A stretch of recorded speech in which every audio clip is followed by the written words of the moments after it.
drug testers, VADA, UCAD, finished it. And still going. Still got to do more. Successful defence, IBF mandatory defence, 20-0, 20 knockouts. Another great night, a big learning experience for Anthony Joshua in and out of the ring, particularly over the last 2 weeks. It's been very stressful, very up and down. And before I pass on to the floor, I just want to talk about quickly the pressure that this young man's under when he fights. I don't think any of us really take it into consideration. Just 19 fights and always the expectancy of the country on his shoulders, always a packed stadium, 78,000 in there tonight, just incredible scenes. And I'm very proud of his performance and defending his world titles under such great pressure. So I'm going to open it to the floor. Thank you. Anthony, did you feel that pressure to deliver the big knockout? Naturally, okay, no pressure, but naturally as a fighter you will always have that instinct that you want to hurt your opponent. But what was good is that from everything that like my coach has taught me, like even with Takam, I see he was hurt a few times in that fight, but I didn't want to go steaming in. I didn't want to look for the knockout. I wanted it to come naturally, and we were slowly getting there. So I don't feel the pressure anymore, because I know sometimes that could lead to my downfall if I'm not careful. Thank you. How's the nose? And how did it affect you? Because obviously you were boxing out the mouth for a bit. I was presumably just the nose rather than because you were somewhere. The thing is with the old headbutt, you don't see it come in, and it's harder than a punch because it's just like bone on bone, you know, that crunch. But Rob, Tony, Max, Seltz, they all done a good job in the corner, you know, controlled the bleeding. But it was just getting through that round, because the ref don't give you a cut, you know what I mean? You really want 10 minutes to kind of get yourself together, have a little breather and clean yourself up, but he's like carrying on fighting, and it's experience, it happens in a fight. So I got through the round, they cleaned me up, and it was just managing it through the rounds, not taking silly shots, because it was ready to start gushing with blood, but they managed it well in the corner. Did it stop your breathing?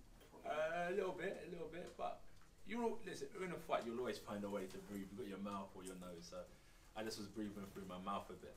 Anthony, you got the victory clearly, but you're very critical very often of your own performances. Yeah. How do you mark yourself tonight in that performance? There's always a few things I could do better. Do you know where I'm coming from? And but that's experience as well, which makes things easier. But I think with someone like Carlos, I said from the start, like, short fighters are always tough, I think. You know, they got no neck, they can tuck up, and they've been dealing with guys my height their whole life, so they know how to roll shots and get out of the way of punches. And I'm used to dealing with guys my height, which I was dealing with training for Pulev, so it's just a bit more tricky, you know, but we got there in the end. Certain things I would have been doing 5 fights ago that would have, you know, could have been quite dangerous. I wasn't making those mistakes this fight around, so it's good. I'm improving fight by fight, and I'm just honestly, I'm happy that not to rate the performance. I'm happy that the win secured, and we're moving on. Anthony, do you think the ref was right to stop the fight? And also, was it a bit of a funny ending, sort of a few cheers from the crowd and not? What did you think? What did you think from? Because I don't care if I spark him out, if it goes 12 rounds, if the ref ends it. So it's always down to the like the people who are watching's opinion. So what did you think about the stoppage? Touch and go with the 50-50. That's what I think. I think that's where Eddie said that the pressure comes because people want to see my foot, like the fighters I fight unconscious every time. And but I was delivering. I put him down. I hurt him now and again. I slashed both of his eyes. It was bleeding. If you see my shorts and boots, they were pure white, and now they're pink, filled with blood. But I do understand people want to see him unconscious, and I was trying. And the ref's job is to let the fighter live on another day. Do you know where I'm coming from? It's just interesting because Takam was showing certain signs where he was showing the ref that his eyes are like nearly hanging off. Do you know what I mean? From the cut, they were deep. And when the ref stopped it, he showed he wanted to continue fighting. But that's a fighter's instinct. And as I said, for me, 12 rounds is fine. A stoppage is fine. And then, as I said to Gareth, I'm happy I got the win, and I can kind of crack on. You spoke about wanting to move on from the Klitschko fight. Do you think that fight, that performance does that? Sorry? You spoke about wanting to move on from the Klitschko fight. Do you think that does that? Yeah, and it was a completely different fight to the Klitschko fight. So, as I said, it's like I can't live off of that Klitschko fight and sit back in my armchair and think, what a great fight with Klitschko, because guys like Takam are completely different styles.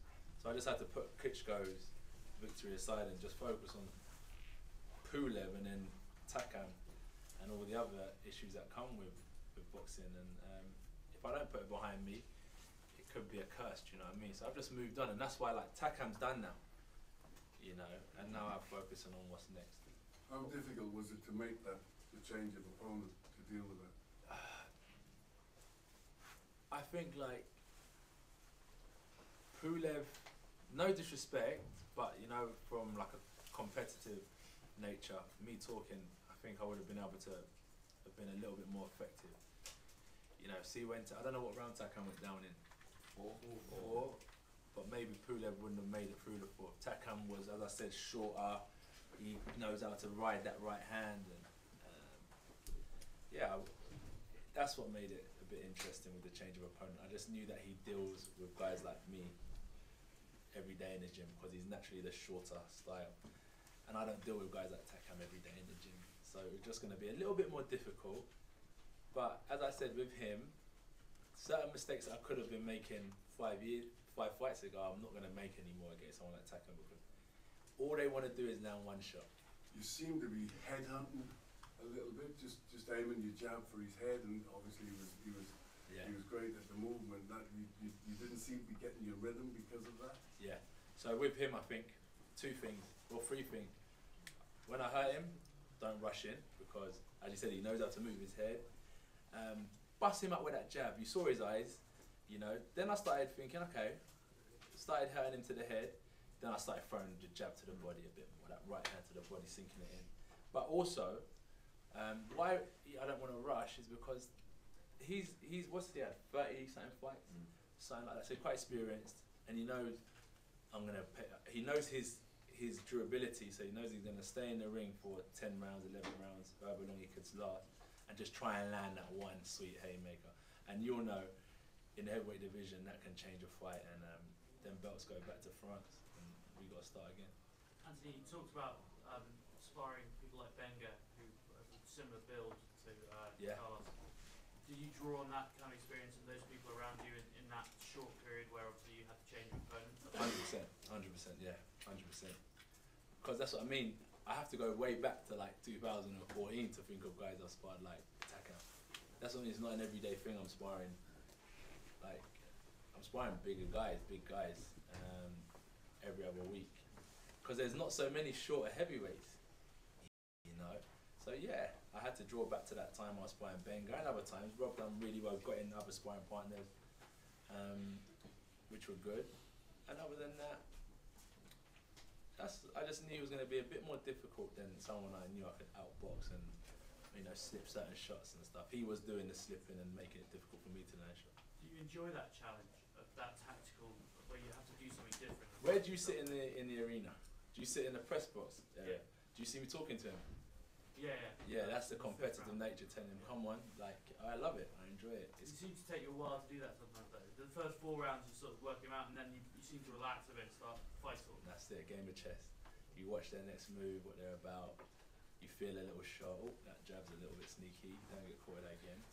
And then you just kind of get into your rhythm.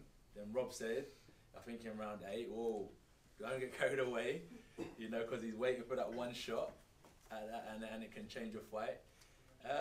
So he brought me back down to reality, and just focus. And I do enjoy it. It's just the competitive nature in me. He hit me with a jab, I'm going to hit you with a jab. And then you just wink at them and let them know that I'm one step ahead. Did you feel the additional weight at all? No. Thank God. Anthony, do you think the headbutt was intentional? Or No. He's a short guy. He went under, rolled a shot, come up, and I'm going to speak from a positive point of view. He comes to fight, he tried to roll the shot, come up, boom, headbutt.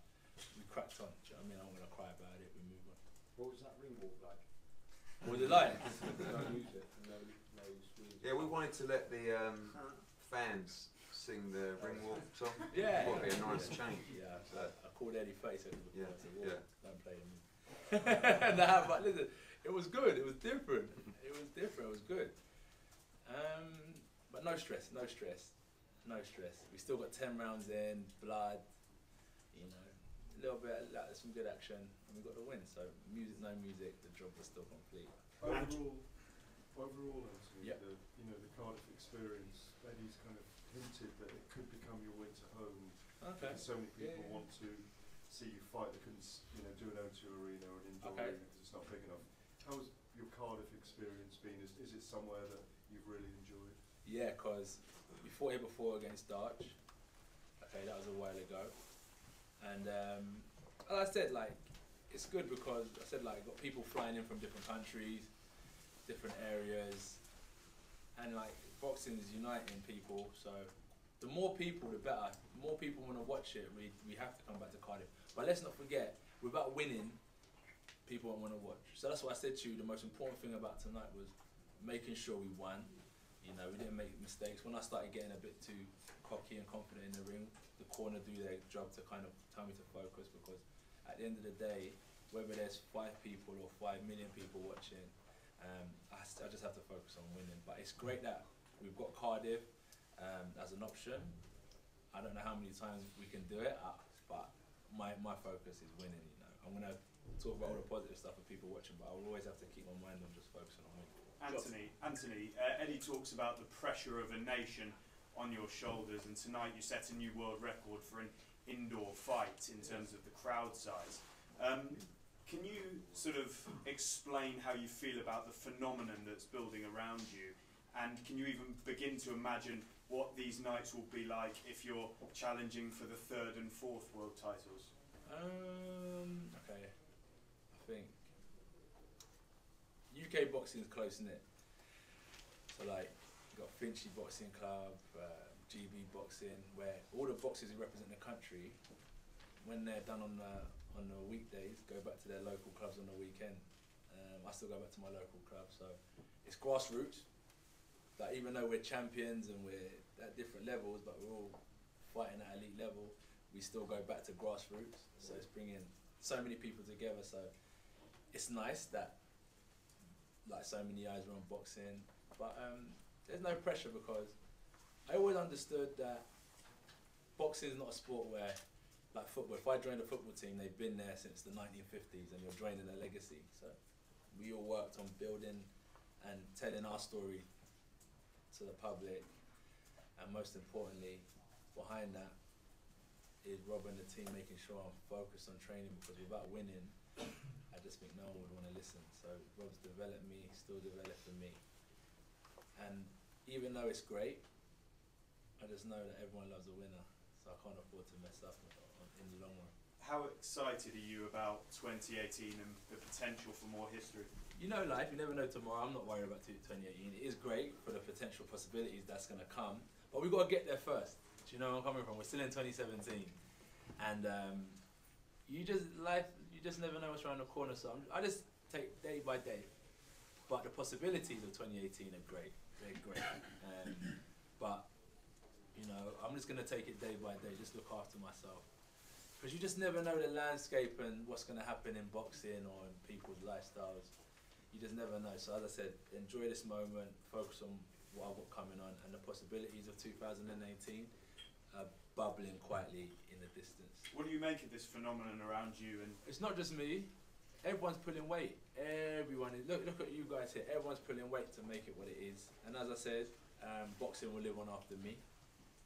If it weren't for the other champions, you know, I wouldn't be here. People wouldn't be watching.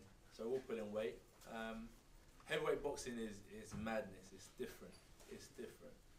You know, look at the guy's face after. You know, heavyweight boxing is crazy. You've got to be tough. People want to see him unconscious. You know, it's just a different kettle of fish. I think that's what drives people to come and watch. It's crazy, isn't it? It's like a gladiatorial arena. Is there one thing or one target that's still out there that's motivating you? The discipline.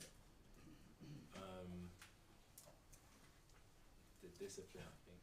And what, I and I think it's all I do. It's all I know. Yeah, it's the discipline. I need the discipline. I'll be reckless without boxing. Eddie, I know if there's I'll a be beating people up in there, fighting, drinking in the crowd. My cousin probably fighting in my position. Yeah, I need the boxing. And it's helping me mature. And as I get older, I would have found my balance through boxing. So yeah, I'm good. Eddie, I know if there's a nose injury, it might disrupt things, but can you tell us a little bit about what's next? Yeah, I'd like to try and box 3 times in 2018, but again, we'll see what Anthony wants to do. Generally, boxing in October will allow you to get one in sort of March, April time, and then look at the summer as well. But it's not, we don't have to box 3 times next year. It's all down to what Anthony wants to do. We may have a mandatory with the WBA. That's a bit unclear at the moment. There's the Joseph Parker fight. There's the Deontay Wilder fight.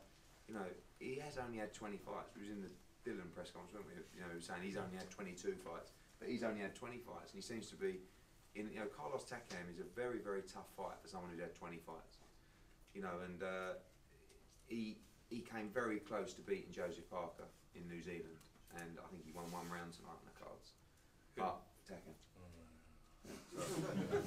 Did he? I didn't think so, but that's what they said. But you know, it's a long way to go, and Rob knows that, the development of his fighter, because he knows that AJ is not the finished article, but he's been, that's what I was talking about earlier with the pressure. He's been thrown in these fights and thrown in these, like he said, these gladiatorial coliseums with 80,000 people, and he says, no pressure. Maybe there is no pressure, but if that's the case, then he's not human, because maybe he doesn't see the pressure, but I believe it's there, because it can't not be. Yeah. Every paper, every TV show, every sports channel, every newspaper, it's relentless, and he can't, you know, he can hardly leave his house without getting mocked. But what a great position, what a great opportunity he's got to create a legacy for himself and in the sport. But again, I believe that the pressure is huge, and you know, we do look at international fights as well, and I would like him to have an international fight in 2018. He'd fight anywhere, but it does seem a shame to leave all this behind. That's the problem, because you know, it's incredible. Yeah, boxing, British boxing, heavyweight boxing, it's hard to get that respect, wasn't it? For like British fighters to get that respect. It was always like the USA heavyweight division. Now a lot of fighters are wanting to come here and fight and stuff, so it's nice. I do like that. What do you think about going abroad? If it's right. Yeah. But Takam wasn't ideal, obviously, in 12 days' notice. Like, we're very professional, and that's not ideal to fight someone on 12 days' notice. That's the long and the short of it. Obviously, it was tricky at times because Takam's awkward, squat, short, dynamic at times. But Anthony got the job done, and he's a winner, and he found a way to win each round, I thought, and close the show out in spite of, you know, a bad head collision at the start. So he'll learn from this. He'll move on, go stronger, get a bit smarter, and you know, at the end of the journey, hopefully he'll be the full package. And you know, he's the #1 heavyweight in the world, in my eyes and most people's eyes, and he'll just cement that hopefully over the next year or two, and possibly abroad in the States in a big fight at some point. AJ, now Mayweather's retired, do you feel like you're the face of boxing? No. You don't know? Not with that hooter. Give me a week. I'll be back. Nah, I don't know. You got. I don't know. I don't know, man. I don't look at it like that. Nah. I like Canelo. Canelo's big time. He's big in the game. Eddie, I know you always say it's not always about the money, but where do you make the most money, here or in America? At the moment here, but if you get it right, then in America. But again, it's, of course, the money's always important to every athlete, to every team, but it's also about growing the brand internationally, and he has a very long-term strategy with his team, and he's made every decision he's made so far in his career has been correct. Again, tonight was something totally different. Each one of the 19 fights, we knew exactly who we were fighting, we knew the date never changed, the venue never changed, the opponent never changed, and all of a sudden, bang, 12 days out, you get a phone call, and it's all flipped on its head. You know, and I don't think he understands either how difficult that was to deal with, not just in the style of the fight, but in the process of the change. Because you can't just say, okay, cool, yeah, all right, Takam instead. It doesn't work like that. You know, you've been. He doesn't realise he's been programmed by Rob for 9 weeks for Kubrat Pulev. Now all of a sudden he's fighting a completely different style that is never going to suit him. You know, that kind of style in Carlos Takam, and he dealt with him, won every round, and virtually every round, and got the win. So it's about sitting down collectively, looking at, you know, of course the financial decisions as well, but really what AJ wants to do, and he's capable and has the opportunity to box in any territory he wants. But you know, I think right now it's about mapping out the year rather than just the next one. You know, I think we need a clear plan to move forward and you know, getting it right. But I don't think AJ's, you know, every show is iconic. Every show are images and footage that go back to people around the world, and we should be very proud of what they're watching, because I don't think it's really been done before. And to go to another country and maybe into a 3,000 or 4,000 arena just for a little bit more money, you know, AJ has always wanted to put on shows in and out of the ring, and every show there isn't a show like an Anthony Joshua show. There just isn't in world boxing anymore. So we don't really want to walk away from that necessarily. Anthony, you mentioned how the fans and how the audience just in general want to see you knocking people over and getting them onto the canvas. So how do you deal with that pressure, knowing that you've become such a big boxing superstar across the world? I don't think that's got anything to do with like celebrity status. That's just what boxing is. You've got to beat people and beat them good. So that's just the job, innit? Do you know what I mean? That's what Rob teaches me. Don't punch wide, you know, punch short. That's how you hurt them more. You know, defend and counter. So that's what he teaches me, to knock people out. And I think, like, even if you're an unknown fighter and you're just starting out, you have to have that same mindset. So I just don't think it, like, oh, because of you have the pressure of knocking people out, because of you have this much social following. I just think that is just the challenge of a fighter, is to just handle business the way a fighter should, you know where I'm coming from. AJ, just going back to the stoppage for a minute, had he not stopped it, would your next 2 or 3 shots be pretty risky for him, don't you think? I mean, was he entering that zone where he's starting to get... That's what I asked you. What did you think where you're sitting? Because but the public want to see those 2 or 3 shots. Yeah, that's the thing. That's the difference. And maybe the rest job is to, like, say, well, live to fight another day. No one in boxing had a problem with the stoppage. So it's just tough. I get it. We understand. And that goes back to you. My job is to knock him out. That's what I have to do. So it's nothing to do with... A few people thought he deserved another flurry. No, they think he deserved to be flat on his back. And that's what it's about. What? Come on. It wasn't fighting back. It wasn't if it was, you know, oh, he could have gone on to win the fight, or he could... people want to see me flat on my back. Like, it's just boxing, isn't it? Like, they just want to see something battered. People wanted people to see if he could see the final bell as well. That's it, yeah. Brave, you know? And they want to see what I'm going to do in round 11, if I'm going to make mistakes, and they want to. That's what people. Well, at one stage, I thought we was only going to get 4 rounds because it looked like the doctor was going to stop the fight. It was touch and go, and that would have been a disaster. Anthony, what was going through your head when you just kept coming forwards and you didn't want to give up? Cheeky, that boy is cheeky. But I thought, okay, Rob told me about this type of guy. He told me, and he said, don't get carried away, because they're waiting. As I said, 1 punch. He may weigh 16 plus stone, but when you meet on meat, that impact is probably 24 stone. So you're just waiting, being patient. You know your strengths. His strength is tuck up. You can weather the storm and try and catch a fighter slipping. But like I said, we train well. And I was ready to do another 12 rounds. If that was the case, I would have definitely been fit and ready to do the 12 rounds. What is the situation in your nose? Is it broken? Nah, it's just swollen, like just bust it, like, you know when you just get hit. Yeah, just headbutting me bad, man. But the doctor checked it, no stress. It's just really swollen. Yeah. And Anthony, what did you learn from this fight the most? What's the most valuable lesson that you've learned? Okay, different styles make different fights. This fight is completely different to the fight before, as you can see. We was at learning level when we first started, then we went British level. You know, they were a bit tougher, reputation, pride. Then we entered into the world level, and now we're at the level where we're trying to own the division, and we're fighting people who want that as well. So they come tough, they come game. So what I learned is that they hang around, they stick in there. Even when it gets tough, they're going to stick in there, and just don't switch off. Don't switch off, because if history repeats itself, we've seen that great fighters make mistakes.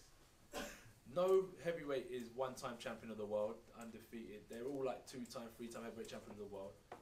So, God willing I don't, or if I ever get beat, I want it to be by the guy who was just better than me, not because I was making mistakes. So I can see Takam was a type of fighter that wanted me to tire, you know, and then him start breaking me down in the later rounds, but I just had to stay switched on. And I look at Wilder, when he fought, Bermain's the only fighter he hasn't knocked out, that short, stocky style. They're just tricky fighters, so, you know, I'm just dealing with certain style of fights early, which are good, which will only hold me in good stead in the next 4 or 5 fights in the future.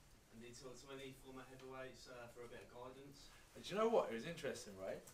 Larry Holmes was saying how important the jab was in an interview, and I read, and then I could hear the coach in the corner saying use the jab, and I remembered Larry saying how important the jab was. So a fighter will gain confidence when you give him space to. But when you just keep on ramming and jabbing in his face, it gives him something to think about rather than the confidence. So I just kept on listening to the old fighter of Larry Holmes and just tried my best to land that jab and keep him at bay. Alright guys, one more question. Eddie, does your instinct tell you that Parker or Wilder would be more straightforward to me? There's nothing straightforward about a heavyweight unification fight, especially when someone's not going to like the reality of what they're worth.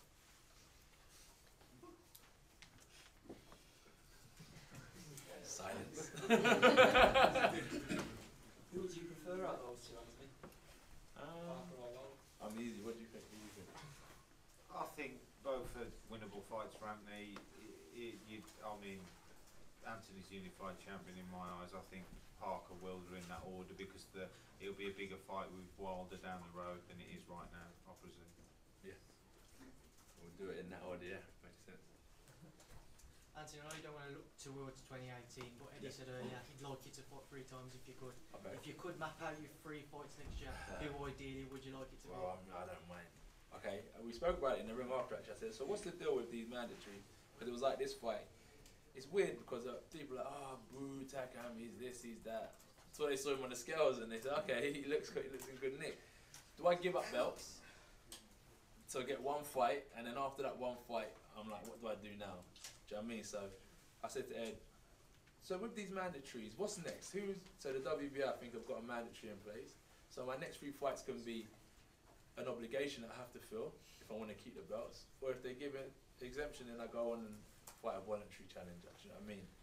Who I don't know who that is yet. So I'm just focusing on keeping my belts by any means. So whoever that is in the WBA list, that's who you have to fight, unless my coach and Rob speaking and they tell me otherwise. But in my mind, I'm just focusing on keeping my belts and getting better from here and winning, because it's not about like the 21st fight, the 22nd fight. It's about 15 fights from now, 5 years, 10 years from now. So, you know, I'm not just worried about like my next 3 fights. I've got a plan, the long-term strategy with Rob and Eddie. So the next 3 fights, I've got to focus on the next one, then the next one, and the next one, and the next one, and the next one, and I want to keep my belts by any means. Right guys, thank you so much for coming out tonight. Thank you.